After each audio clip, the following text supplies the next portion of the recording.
I'm doing great, buddy. How are you?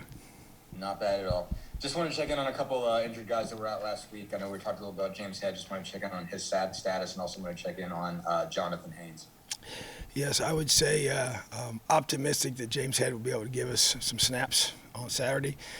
So that's he's been practicing with us this week. So it's definitely been a day-to-day situation for him. Same with Jonathan Haynes. He's more day-to-day. Not 100% sure yet, but if he can go, he's going to go. Jeff and Matt. Tom, hope you're doing well. Doing good. Just facing such a dangerous passing attack like Western Kentucky, just how much of a benefit is it to have those veterans in the defensive backfield like Taiwan and Jalen and Devon? And are you leaning on them for extra leadership this week? Do you see them getting a little more fired up for a matchup like this? Well, I would think so, as far as from their perspective. But yeah, that's definitely been my expectation as we, coach them and prepare them. They've seen a lot of football, and they need to do a great job. And this is a very, very high-powered offense that we're playing against, number one in the country a year ago. And they have the same scheme, a lot of the same receivers. And so we need that leadership to show up. Obviously, got to be able to have a lot of guys contribute.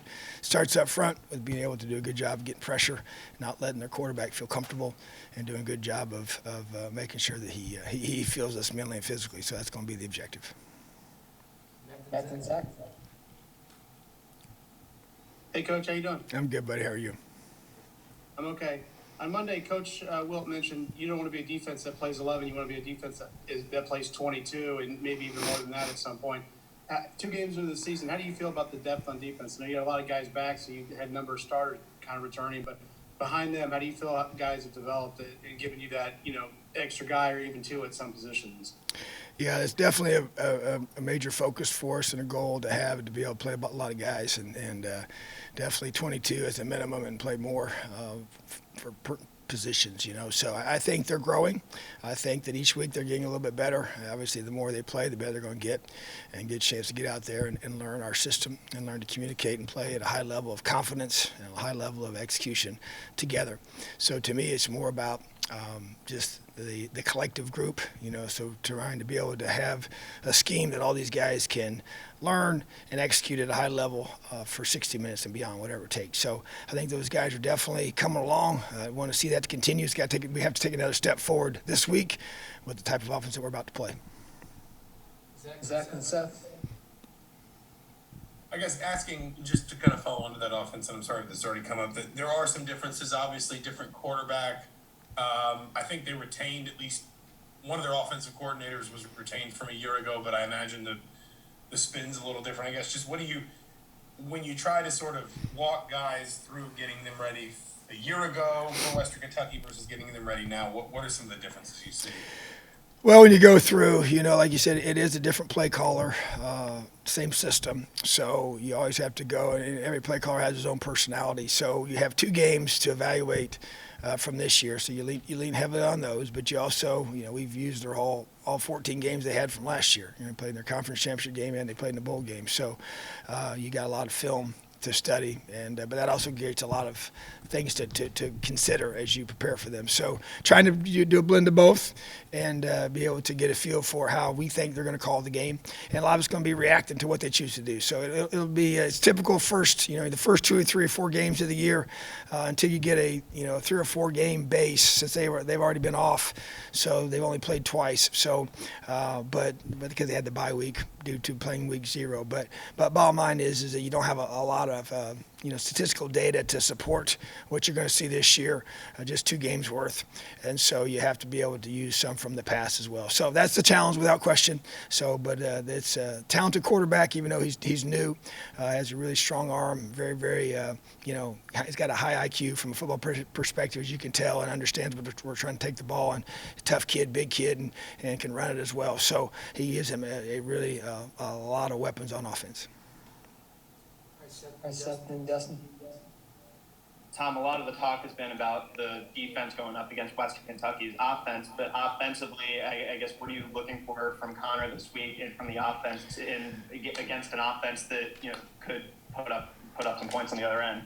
Yeah, looking for consistency, looking for a strong first quarter start to be able to play at a high level right out of the gate and to be able to execute for 4 quarters. So to me, it's about us doing our jobs. We've got to be able to be very, very consistent up front in our technique, in our run game technique, and in our pass pro techniques, and the way that we understand the way they're going to bring pressure.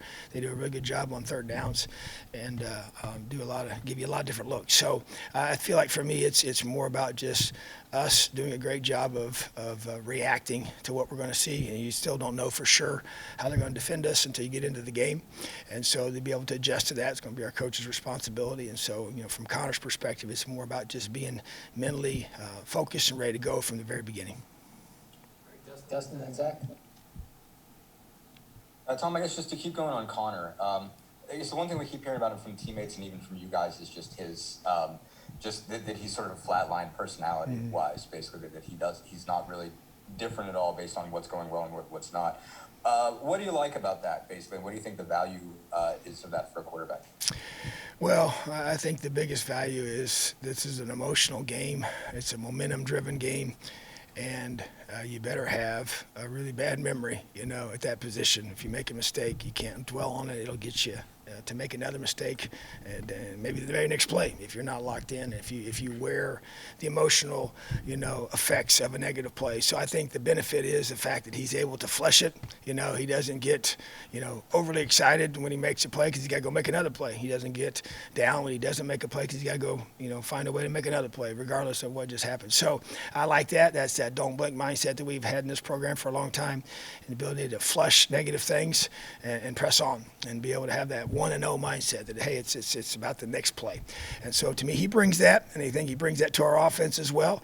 And it's really easy to get, whatever fluster when things don't happen, especially if it's a real negative play by the offensive side of football. But he doesn't. He's the same person coming off the field, and I think there's a lot of value in that at that position without question. Zach, and then we'll wrap with Matt. Tom, it's kind of anecdotal, I guess, but just a personnel question. It seems like we're seeing a little bit more of Josh Sanguinetti this year, and maybe rotating a little bit more with Monster. Is that protecting Monster in any way? Obviously, he had some injury issues last year, or is that maybe more reflective of just Josh earning more time on the field, and that allows you to keep both guys fresher? Yeah, I would say it's what you just stated. It's about keeping both guys fresh. Josh is playing well. We know he's a really good football player. We're trying to allow our guys to have a very successful season and not overplay our guys in games. And I think that was a negative for us a year ago, and it really bit us later on. And then you got to create depth. You got to be able to have multiple guys. And so we're playing lots of guys at lots of positions for that reason, to be able to build that depth. And you have to force yourself to do that. Sometimes it really get easy for coaches just to play the older guys or the guys that they know are totally ready, and then you got to be able to get those other guys ready by playing them. They don't get ready to play by watching on the sideline. So Josh has earned those reps without question. We have a lot of confidence in him. He's a really good cover safety. He can tackle, and he's gotten bigger and stronger and faster this offseason. So really proud of Josh and what he's doing. But yeah, there are multiple reasons for it, but I think that the biggest thing is we want to play a lot of guys. Matt, last one. Hey, Coach, I know on offense, protecting the ball is of the utmost importance every week, but one thing I've noticed with Western Kentucky, they've been one of the best teams through the first couple of weeks in takeaways and turnover margin. What have you seen from what they're doing on defense that they're able to get that done? And then, obviously, how much more of a focus this week has even been about protecting the ball and not giving them, some give me points? Well, it's a high priority every day in this program is protecting football, and that hasn't changed this week. But you're exactly right. We've talked about it as a football team, how many takeaways they've created defensively. They've done that through playing aggressive on defense, playing hard and physical on defense, and flying around, being around the football. The ball finds energy. I believe that, and that's something that we say in our program, and then it's something that you see on film, and they give you a lot of different looks. And third downs is where a lot of times people are forced into errors, and they throw those interceptions. They do a good job of that and trying to disguise things and to confuse the quarterback and give you a lot of exotic looks defensively, and they do a great job with that. So that's resulted in a lot of takeaways, and so to me we have to have a great plan to counter that, and our guys have to do a great job of protecting the football, whether it's at the quarterback position, throwing it, obviously catching the football, and then securing it once we have the ball as both running backs and receivers. And we'll do one more. Tyler just got on late. Tyler, go ahead. Hey, Coach. Hope you're doing well. I was wondering, I think you had said before the start of the season that greatness leaves clues, and kind of specifically talking about the character of your group. Was there anything in the preseason, the off season, fall camp that kind of made you feel like you like the character of this team? Yeah, I think the togetherness of our guys, building that connectivity, that also builds trust in each other, those relationships, the ability to, our guys did a lot of things together, especially with all the new faces and the things we tried to do as a team to build that unity, to build that togetherness, that the confidence in the guys around you as you get to know each other better. I think that was a big plus. And then also the workouts, the summer workouts and the training with our staff. And then you get into fall camp. I just think that the resiliency that they've shown, they show up and they work every day, no matter how much we ask them to do, no matter what the schedule looks like, or if it changes or whatever, they don't blink. And then we have to continue to grow that. It has to be something that we're known for as a team. But I think that the off-season training and the off-season team building is where I saw signs of that, and that's been a big objective for us because we believe that the best teams are connected teams. And at the end of the day, the best team, that's the group that wins on game day. And our goal is to be the best team on that field every time we take the field. All right, thanks, Tom. You're welcome. Have a great day. Elio.